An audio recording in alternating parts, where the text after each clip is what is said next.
Backstage with Gallery Theater. I'm Carolyn McCloskey, your host. Well, this is our chance to help you get to know what's happening behind the scenes at Gallery Theater. Who is it that makes things happen? How do they do it? How do they bring the quality performances that you always see on our stage? So tonight, then I've asked Adam Ewing to come to us and share some of his expertise. And as he is one of my favorites, I think it's going to be a great interview. He does it all. And I would say that he's the epitome of what we love to have at Gallery Theater. Not that everybody has to do that, but he does it all. Well, almost. I don't think a costume, but anyway, he sings, kind of dances when he has to, and acts in comedies and dramas, but he also then directs plays and takes on those cast of thousand musicals with a lot of kids in them, bless his heart. And then he also is our premier set designer and set builder. So thank you, Adam, for coming to join us for a while. Thank you, Carolyn. Very kind words. I'm looking over my shoulder because I think you're giving me a little too much credit, but as you have known me for many, many years now, you know this is a passion of mine and was from the time that I was a teenager and first got to the theater and that sort of thing. And the whole family is involved. So it's kind of something that we enjoy to do together, just kind of feed off of each other. So that's where we're going to go with this, because I want to take this a little at a time. So my question to you is, if you would talk to us a little bit about how you actually started in Gallery Theater, or maybe just theater, and then I really would like to know what it was that hooked you to keep you going all these years and keep you. I know it's a passion, but there is usually something you do that says, I love this and I'm going to keep doing this for the rest of my life. So if you could talk to us a little bit about that, I think that would be kind of fun to hear. Sure. I think I'd probably go back to the creative outlet that it has provided for me. From the time that I was a small boy, I was always very interested in movies and stage shows. My grandmother actually took me to my first show I ever saw was Bye Bye Birdie. I had a cousin that was playing the lead role, and I was hooked after I saw that. It might have been something to do with the fact that they brought a motorcycle in through the middle of the gym and drove it up on stage. I was like, wow, this is great. So I was hooked from that point on. As a young boy, I used to like building models, creating little dioramas of different scenes. I remember when Star Wars came out in the mid to late 70s, and I used to make these little models of rocket ships and hang them on a black backdrop and take pictures of them and wait to get the film developed. That's something that anybody that was born after the invention of a digital camera doesn't understand, that we used to have to actually wait to get film back from the store to see if the pictures were any good. Mm-hmm. So that was kind of where I always wanted to do the make-believe and create something as I went along. First became involved in gallery actually in 1984. I had done, typical high school theater rat type stuff before, and again, did everything I could because I came from a very small school and, we didn't have a lot of resources or a lot of people. So posters and publications and doing the set design of the set building and the acting in the shows and everything that required something to get a show put out for a production, kind of like the Little Rascals. Was that in Dayton? Was that in Dayton? Yes. Mm-hmm. Yeah. And the funny story is that Tim Durfelt, a great mentor of mine, he had been involved at the school in many different areas. He was their speech and debate coach when they had a team, and he ended up walking into this at my freshman year in high school. He had never taught theater before, and it kind of fell to him. And so we kind of learned together, and he gave me a lot of freedom and supported me with a lot of different things that I wanted to do. and we just had a lot of good fun. I see some old videos now, and it's a bit cringeworthy at times, but it was all a learning experience, and we thought that we were living large, so to speak. And Tim did some things at Gallery Theater then too, Oh right? yes, I couldn't wait to go see him in The Odd Couple. Is that my pal Bill back there?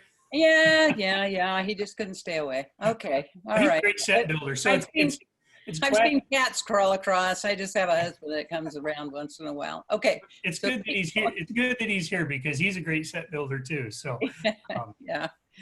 so back to Tim. Yeah, he was in. He played Felix Unger in The Odd Couple back when Gallery was spending that year or so out at the fairgrounds. So Oh, that that was was the way first back. show that I saw him in there, and then we got a chance to work on some other stuff at Gallery a little bit later, which was fun. Okay, so I guess I hear what you're saying is this creativity and the chance to use that creativity is the thing that just kept you in the game, kept you coming back. I identify with that, and I think probably a lot of those in theater do. Those who are not in theater that might be part of our audience, I think that this is good for them to understand, because a lot of them say, I don't know how you do it, but it is that passion, isn't it? That, Oh, that creativity that it does is just in you. most definitely, most definitely. Yeah, yeah. Well, I know that you mentioned your family, and I know that Gallery Theater has been a family affair for you, and that's another reason I'm saying that you kind of are the best example of what Gallery offers for people, is this chance for family to do things together. But what I wonder, and I think a lot of people do, is I know that you had the 3 kids, and I know that you were working, and then your job took you away from home a lot, and then you came back, but you still stayed involved. And I'm really fascinated by how you were able to do that. And I think we'd like to hear how you were able to manage that and keep involved, but also your kids spending time, and how you spent time with the theater along with everything else.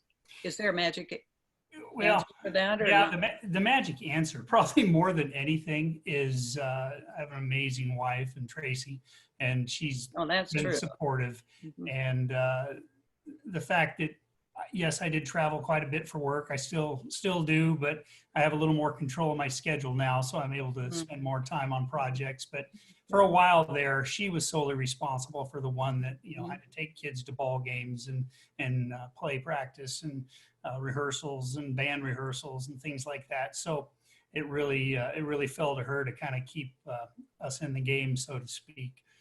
It was a funny thing. I broke away from the theater for a good 12 years, 13 years.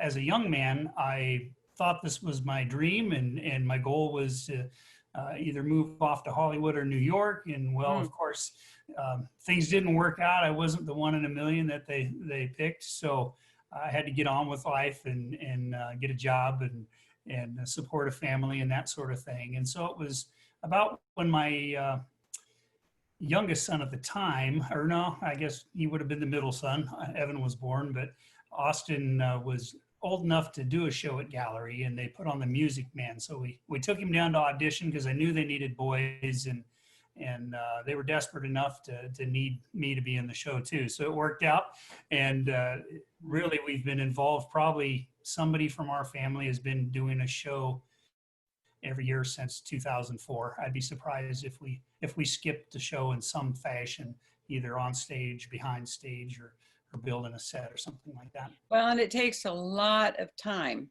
Yeah, a lot of time. So it is a dedication, but I think probably you'll agree with me when you see those kids and how passionate they are and how excited they are to be part of something that, yeah, it's what you do to yeah. help those kids too. And I've seen both of your kids, and I've had them in shows, and I know, and they're great kids, and they're doing wonderful things. So, I congratulate you for what you've done with your family. So, uh, you did you did have a few things that you did that I didn't know about. Do you want to share those things at all? Some Oh, extra, you said, "Oh, didn't you sure. know I did that?" And I said, "No, I didn't know that." As What did you in, know about Adam Ewing? Well, I guess we were talking one time, and this would be my big famous movie career. You know, Ah, yeah.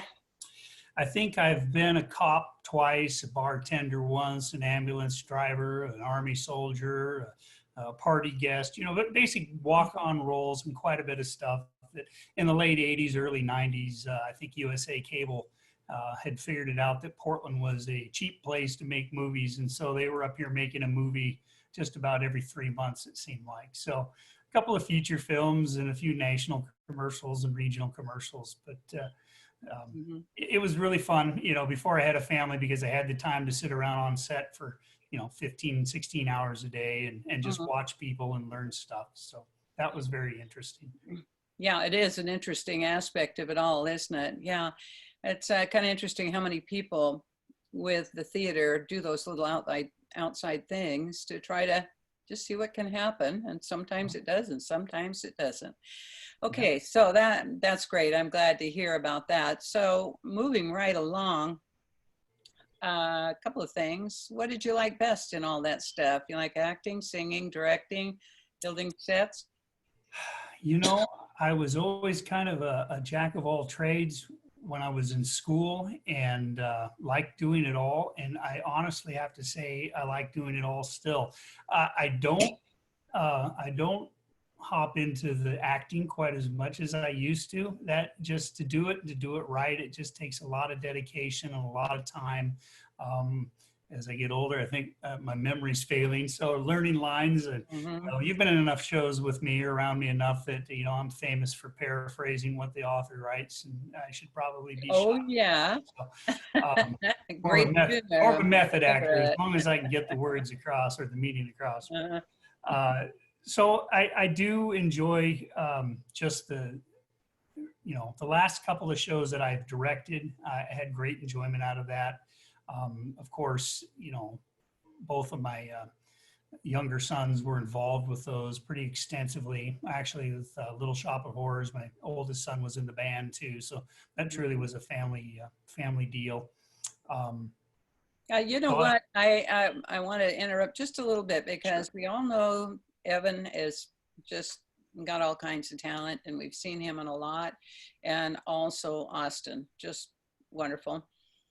But we forget about your oldest son, who's also very talented in his own way. I want to give him just a little shout out right here because he's done a good job of managing being the older boy in all of this, not the actor. Yeah. Okay, just what is I remember he played an instrument in a band and he was very good. So Well, yeah, Garrett, funny thing, he came with us to that Music Man audition back in 2004, I think it was.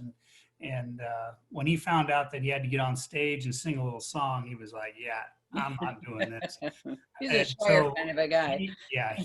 but to put a musical instrument in his hands and let him just kind of play in the pit or be in the background, that there isn't anything the guy can't play. He Yeah. originally started on a trumpet, and he Hmm. was in a couple of bands at the theater, played with the Frank Messina band a couple of times, sat in playing drums on a couple of shows, um, guitar, bass. You see him around town with his buddy he went to high school with, playing in a couple of bars once in a while. But yeah, the kid Right. just So he amazing. has his own talent. He has Yeah. his own talent. Okay, I just want to be sure Garrett got a chance to Oh, get thank you. Appreciate his that. little bit of shine in there. Okay, so now what I'd like to do is have us spend the rest of the time kind of looking at building of sets, but mainly designing sets. I've done my own, and I find it fascinating.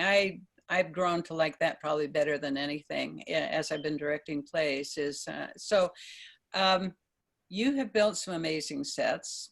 I think you have quite a reputation on that. The latest one was Newsies, and people are still talking about that. And I'm still thanking you for the structure, and Seth too, for the structure that allowed us to build onto that and adapt it for Beauty and the Beast, and then for my play Noises Off. And I think that Mark was going to do the same a little bit for his play of Man of La Mancha. So you really made a contribution there, but people are still talking about that set. And I think that some of the others also. And I'm not sure, you know, I know the ones you directed, but I think sometimes they don't realize that you also have done sets for other plays and other directors.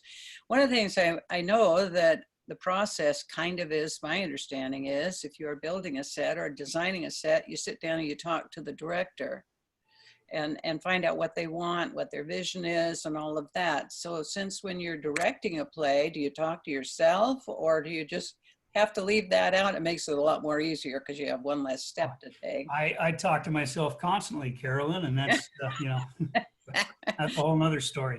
Yeah. Well, why don't you just take us through the process, and that might be a place to start. And then you can go from there. And I know you have some sets to share with us. So Yeah, what is the first thing that happens? Sure. Well, you're correct. And if you're building a set for somebody else, and I've done a few sets for a few other people at the theater there.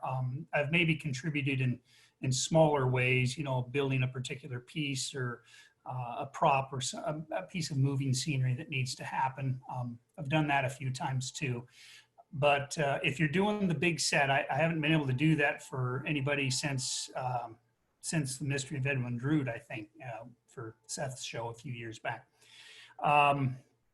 So yes, if you're working with another director, you need to sit down, you need to kind of get a vision, kind of collaborate on what it is they're looking for and what's practical, what makes the best sense for, you know, moving the actors across the stage. And as we know, the theater that we're in is kind of an interesting setup. It's kind of shallow, but really wide. The audience is really wide, so your sight lines can be a little bit difficult, and you got to be careful about how wide your set gets to be and that sort of thing. But Describe sight lines. If you're a non-theater person, we use that term all the time, and perhaps they don't know what sight line means, because I've been in plays where the directors have ignored that, and I have been in the audience and I couldn't see a thing, and I was really unhappy. One time I just left because they ignored me. So could you just describe that a little bit for us? certainly, a sight line is basically whatever the audience member can see from any point in the house. So if you're sitting dead center, you see a pretty equal portion of the set on both sides. If you're stuck in the cheap seats, either on the side or clear up in the back of the theater, you still want to be able to see the majority of the set, although some of it may be obscured by other set pieces or just the layout of the theater. It's important that those sight lines, in my mind, and capture just what you need the audience to see, and that is the show, you know, the setting. You don't want to see cast members off stage moving around. You don't want to see other pieces of set pieces that are in the wings. That is always distracting for me as an audience member. Might be because that's, you know, a pet peeve of mine, and I try not to do that. Sometimes you just can't help it. In the end, it really, when it comes to building a set, you want to suspend disbelief for the audience, right? And that's what I was going to say. If you can see that stuff, your disbelief is not suspended. It takes you right out of that. It does. I mean, for Newsies, we wanted to make it feel like, even though it was a rather simple set, we wanted to make it feel like New York at the turn of the centuries, you know, 1900, 1889, in that area where they're building a lot of steel structures now and moving away from brick and mortar and building more skyscraper type buildings, so that we had a lot of element to try to look like that. I'll be perfectly honest, I pilfered the idea off of the Broadway show and just did a modified version. I didn't, of course, have all the computerized mechanics to make everything move and turn, which you know, is of course unbelievable when you see it on Broadway or in one of the Broadway shows that go on tour. But it was still the basic concept that we wanted to go with. Well, I think in community theater a lot that happens, that even with me, I don't come up with some new thing and original. Maybe some people do, but you do adapt, or you see something that fits. And so I think that's not unheard of. Yeah. So now the first thing you're going to do is you talk to the director, you have a vision. There, like with Noises Off, there were a lot of safety issues involved in it. So like on your newsies, those people were going up and down and all over. And then sometimes there's stairs, like the Addams family, they were moving up and down those stairs all the time. So when do you start incorporating that into your planning of thinking, well, I can do that, but that's not very safe, or how are we going to make it safe? And within a budget that you have to work with. And I think that's another thing that audience members usually don't understand, is that we have a certain amount of budget, and then you got to work within that budget. There's not a big bucket of money at the theater? No, well, maybe there is, and I just haven't I gotten haven't it. found it yet. That's one of the things you say, well, I have this great idea, but, well, I guess maybe I can't do what they do up there in Portland. Or Broadway. Yeah, no, exactly. I mean, well, and I think if you remember when we did Little Shop, and it came down to wanting to build the infamous puppet plant that's the star of the show, it came down to, I just didn't want to have a bunch of PVC pipe covered with a terry cloth towel. I wanted something really great. And so we had to do a little extra begging of the board and asking for donations to be able to rent this puppet. But really, in the end, it made the show, and that again. Well, it's true. And then as you start to talk to the directors and the set builders, you say, well, what do you have to have? Yeah. Like that show. I mean, that's going to be key. If you don't have that, then the show's not going to work. Well, so you get to building the set, but the painting and the design, I don't know, on Little Shop of Horrors, did Austin do a lot of that, or was that something, the painting and help me out on that? Yeah, no, for Little Shop, he did the majority of the painting, if you recall, and we'll see a picture in a little bit, that we wanted to make it look very grungy, very almost cartoon-like-ish, because of the puppet being real. We wanted it to kind of have that same feel throughout, that over-exaggerated Disneyland type effect. And he spent a lot of time with the highlighting and low lighting for the different. It was very good, very effective. Very, very effective. Yeah. Well, that is one thing that when you're talking about that, is you're trying to tell your story and you want the audience to be pulled into the story. And to me, if you don't have a set that fits with the story you're telling, that disbelief thing we're talking about, it's a little hard to get. With Honk, we outlined to make it look like cartoon or something like that. It changed the whole feel of the set, and it wasn't that I came up that. Ted Diesel told me we could do that, and that was very interesting. So those are kind of the choices then that you make with your director, I suppose. Well, let's get to some of those, and you can talk about some of those things that you have brought for us to see. Okay, let's do see if we can do that. We're still a little novice on this Zoom, but see if we can do this right. There we go. Okay, so tell us, go ahead. Can you see that? Yep. Okay, good. Well, hopefully it's recording that everybody else can see, but this was the first set that I built at Gallery Theater in 1984. It was for A Christmas Carol.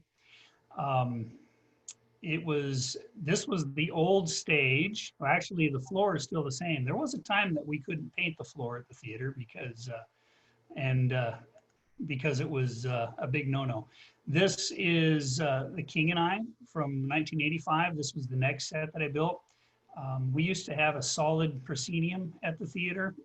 This would have been before the second remodel where they raised the roof and created the space above the main stage that could be used for fly space if we had equipment to fly stuff. But before, the roof was limited at about 14 feet. So anything higher than 14 feet, you were right into the ceiling. There was a great big ductwork that ran through here that I think I painted purple at one time to match this set.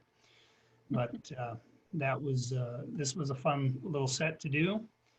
Big cast. That's Rich Pratt in the middle. Hello, Rich. Okay, next one. Waiting for my timer here. This was one that I really didn't build the entire set, but I was there for a part of it. Unfortunately, I don't have pictures of the set. This was strike night. We're actually tearing the set down. So you know this person right here, I'm sure. Meredith. That was her first show. This was Tim Durfelt, so it was fun to be able to do a show with him outside of my high school experience. But I wanted to bring this one out because I'm always one when we start talking about suspending disbelief, I want to add the details that really make people think. You know, when you open up the door to the apartment, there should be a little knocker on the back side of the door and maybe the apartment number, right? Outside the windows, you need to have some tree branches, little foliage that says that, hey, we're in the top apartment in the treetops here. So little things like that, I think, are most important for any show.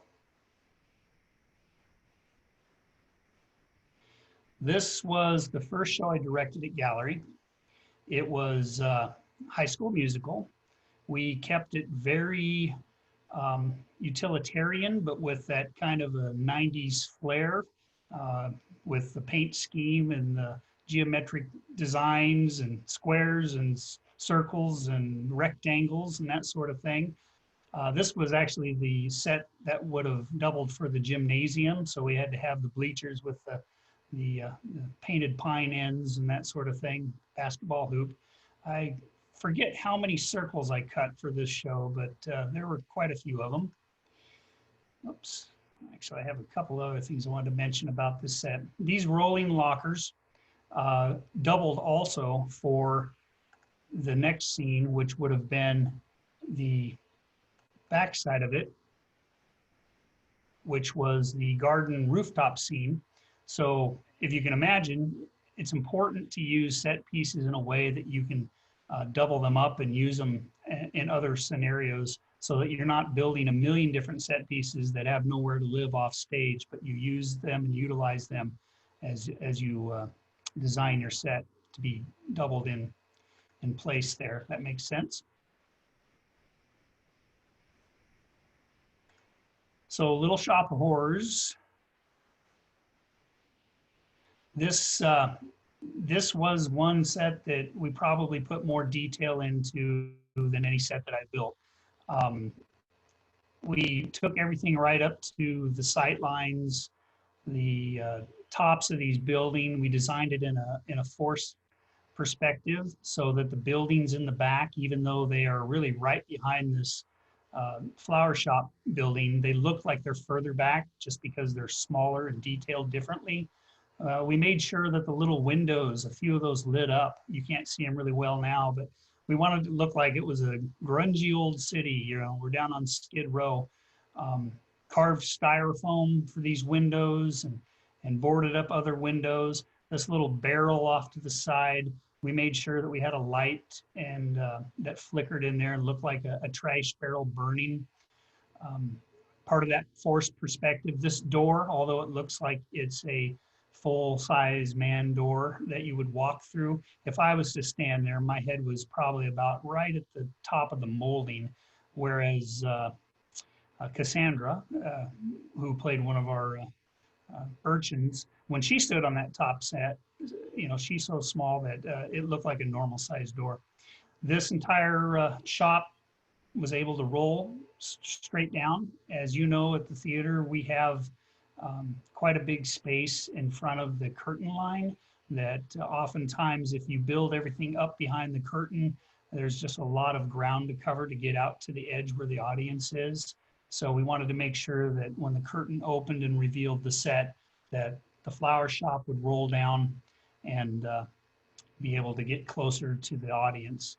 Also, we had two pieces of rolling stock that were 8 feet long, or 12 feet long, both of them. They were articulating that covered up this whole section when we loaded the plant in so that the audience wasn't privy to any of the backstage stuff that was going on then. I think I have a couple more photos here. But yeah, the painting that Austin did, just getting it dirty and grubby was just amazing. Here was the start of one of the towers on the side early on when we were trying to do rehearsal.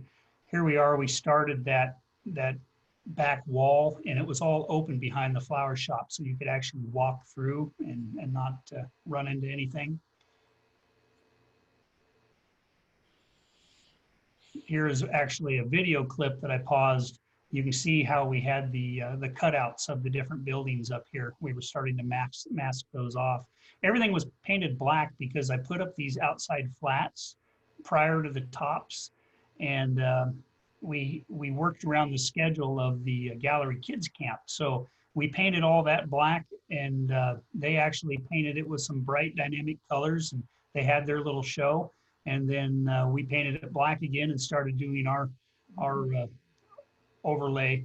It's important to be able to share that space. You know, there's a lot of stuff that goes on, and when you're building a set the size of this one, you have to get started early. You can't wait for when other people are done using the theater sometimes. So that was a compromise that luckily we were able to accomplish. This is the platform behind the girls dancing here, the platform that carried the flower shop. And as you can see, it was quite large.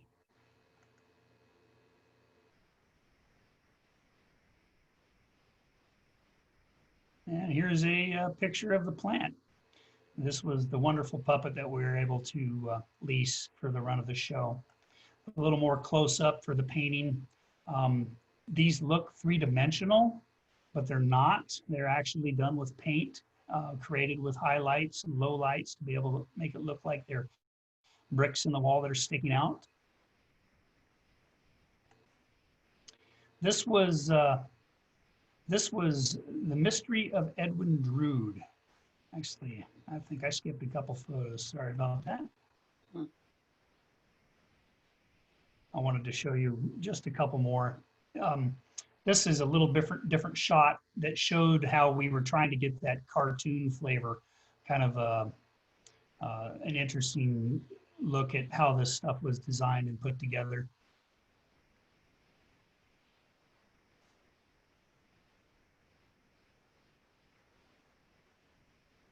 And then the lighting is so important. And that's something that a lot of set designers will kind of overlook. It's very important how you paint your set. You want it to catch the light just right, and you want it to highlight certain things. You know, our whole set was very dark, so it allowed us to really shutter in some of these areas. So we could put Leticia up in the upstairs window, and Cassandra could be down on the floor, but look like they're in different areas entirely because of that. What color you paint a set is very important. I think it's important to have a color theme. This was a lot of purple in the Little Shop. So here was the backdrop for The Mystery of Edwin Drood. And that was a large mural that I drew, and Austin, my middle son, painted.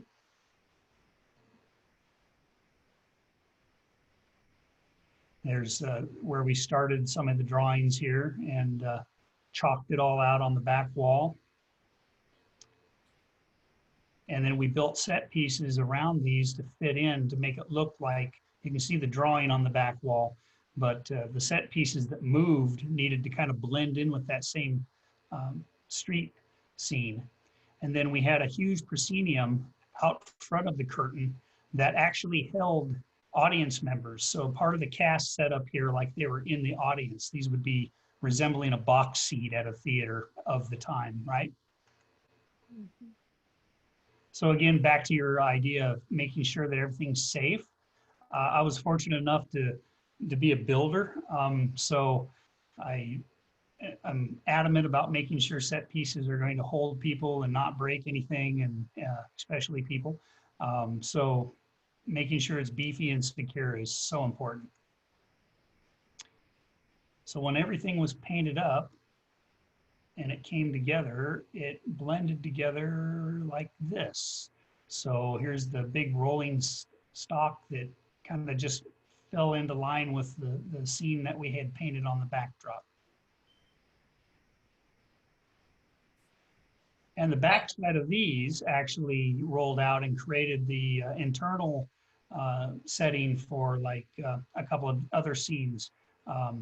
Princess Puffer's opium den, you know, it was very dark and seedy. Those were on the backside of these big rolling pieces. So again, we were utilizing space on stage for two different settings, but the audience only saw one at a time.